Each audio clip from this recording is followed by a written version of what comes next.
So what's up guys, today we got the PS5 Pro revealed, the PlayStation 5 Pro full technical presentation. I only did like the short minute version yesterday. I saw this one but I was like, I don't know, but then somebody told me about the pricing of it, so I was like, I don't know if it's going to talk about it in this video or not, but I'm still curious to see what this video has to show, so I'm going to watch it. I might as well just record myself talking over it, give my honest opinion. So let's give it a spin. Let's go. Hi, I'm Mark Cerny. What's up, Mark? I'm excited to be here to talk about the newest addition to our console. Why does he look familiar? PlayStation 5 Pro, and how it advances gaming technology. Come on now. First, I want to take just a minute to look at what we put in the original PlayStation 5 and how it delivers an exceptional gaming experience. Alrighty. You're gonna tell us about the past before we go to the future. In 2020, it brought a lot to the table. 8 Zen 2 CPU cores form the brains of PlayStation 5 and enable high-speed complex gameplay, with character counts reaching into the hundreds and frame rates that can be as high as 120 frames a second. I was just about to say something about that frame rate. Like, didn't y'all have games, and this on the Xbox too, not just PlayStation, but didn't they have games they couldn't even run past 60 frames? Only could run in like performance mode. PS5 has a powerful RDNA 2 GPU, which can render anything from intricate details to fantastic worlds with vast panoramas to explore. Panoramas. Ray tracing allows for dramatic visual improvements, including reflections off of water or glass. Ray tracing could be low-key overrated, overhyped. Real-time global illumination. A custom SSD can load data at breathtaking speed, resulting in ultra-fast transitions between game worlds and data streaming rates so high that traversal speeds are essentially unlimited. Now, I wonder if PlayStation did a better job, right? I got an Xbox Series X, and I mean, the games do load up fast, but I haven't played a game that loaded up as fast as the way they was showing that Ratchet and Clank trailer, like they showed it back then when the game first came out. Like, I don't know if the games load that fast on Xbox. Like I said again, I might be tripping, but I don't recall it being as fast as I thought it would be. But anywho, let's continue. You okay? I'm working on it. Tempest 3D audio tech brings an unparalleled sense of immersion to the sound of the games. With audio so real, you may not even need to see the enemies to know exactly where they are. Well, you can do that with headphones anyway. Finally, the DualSense controller has haptics that let you feel through your hands what your character is experiencing inside of the game. Now, I will sit here and say that the rumble feature in the PS5 is top notch though, for real. I do like the rumble, but it still might just be a little bit I ain't gonna say gimmicky, but at the same time, the only game that I played and used that feature was like what was it I was playing? Call of Duty. And after playing with it for a little bit, you just want to turn the feature off. At least that's how I saw it. But maybe it worked better in other games that I never played with. So, and I think I played it with Ratchet and Clank as well. But these were all PC games too, by the way. But they still had the PS5 controller feature. Let's continue.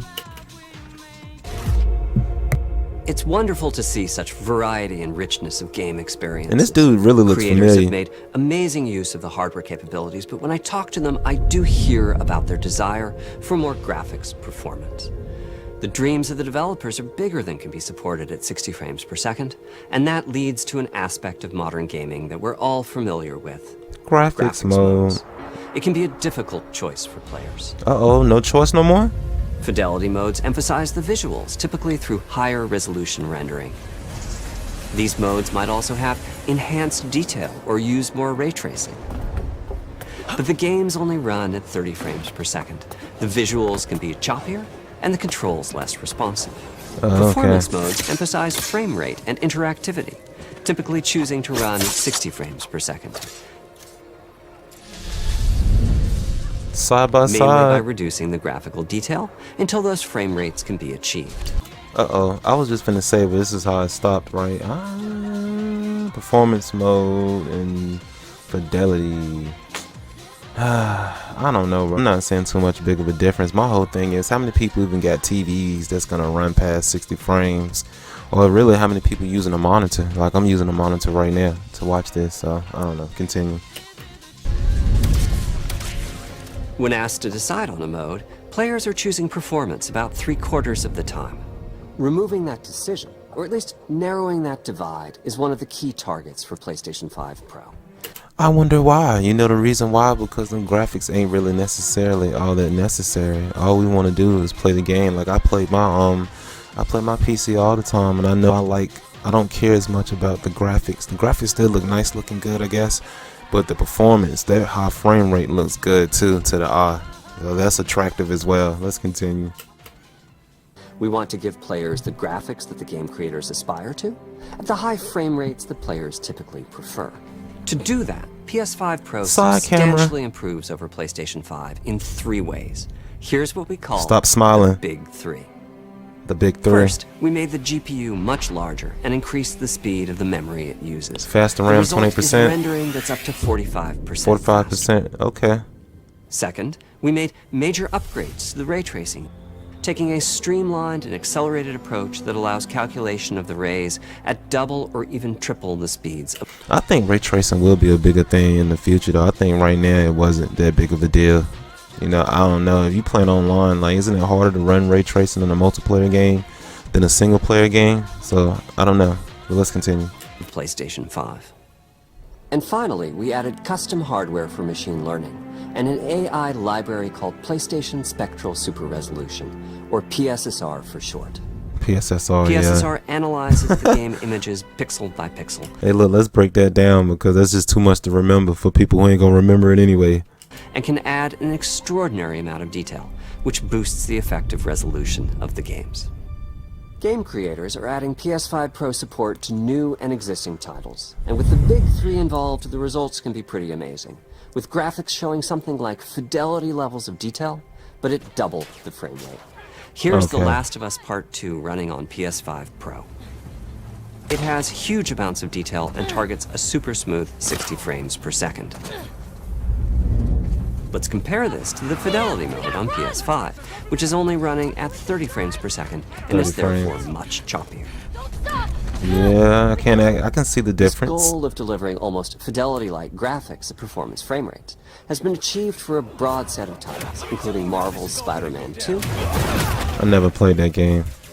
And Ratchet & Clank. I have played Ratchet & Clank, didn't beat it. We can see that PS5 Pro is close to doubling the power of PlayStation 5. Yeah, I can see the smoothness of it. Another way to compare the two consoles is to look at PS5 Pro versus Performance mode on PS5, both of which target 60 frames per second. Let's check it out then. What we see here is a difference in detail. PS5 Pro is much sharper and crisper than PS5. For this, my favorite is the parade scene from Ratchet & Clank. Yeah, I remember Distant that. details are much clearer. And here we can see Marvel's Spider-Man 2 is noticeably higher resolution throughout the scene, including the trees and procedural cars. That's wild that you can see a difference in that, but how much does it really matter? Overall, some remarkable improvement to the games. On PS5 Pro, we can see increased sharpness to the graphics or smoother and more responsive gameplay. This is the Big 3 showing their value. Big 3, remember that. As you've been seeing, machine learning via the PSSR library is being used quite broadly to add pixel detail and boost frame rate. But there are as many approaches as there are game engines. The increase in raw GPU power is being especially effective for Horizon Forbidden West. Oh, really now? Apart from the detail boost, that extra graphics power is allowing for improvements to lighting and visual effects. That looks good.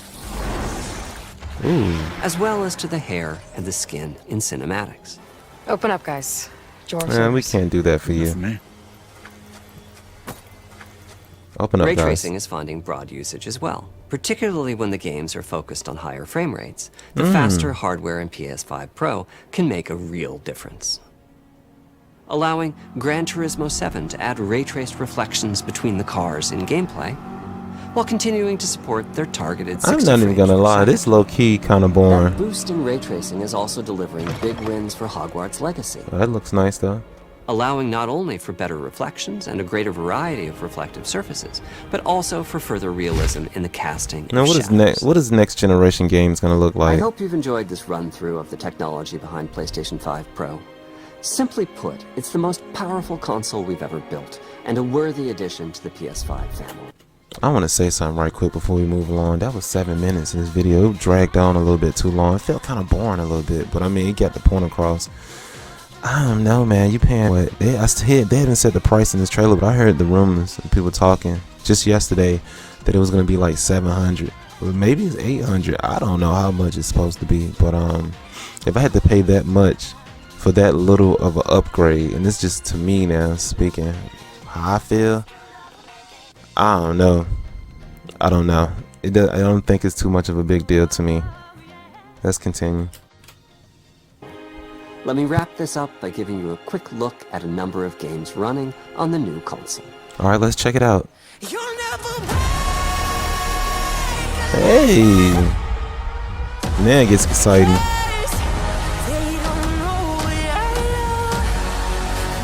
I like the design of this new PS5 though. I can't even lie on that one. It's beautiful. Alright, so we got the Spider-Man 2 game. What is this? They ain't even gonna show you the name of it? They think it's Final Fantasy. Well, I know it's Final Fantasy. Woo! The Last of Us. It'll be worth it. I don't even have a PS5. Is that Dark Souls? Bro, show the name of the games. Well, that's how you know it's not gonna be a lot of games. They're not even showing you the title, the names. It's probably like 5-6 games they finna show. Maybe 10 tops. How many have we seen so far? Oh, now it's showing Gran Turismo 7 down at the bottom. Okay.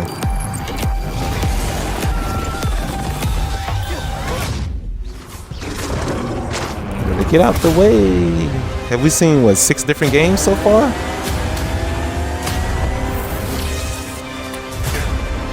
Well, somebody's gonna buy it anyway, regardless. I want a PS5. I just don't see the need to have one.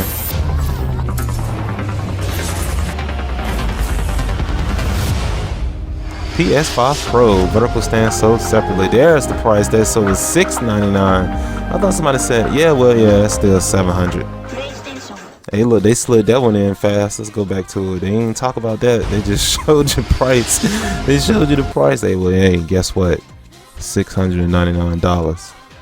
Yeah, you right. $699. It's kind of not bad, I guess, but I was hoping maybe for a price of $599. So maybe the older consoles will drop that low.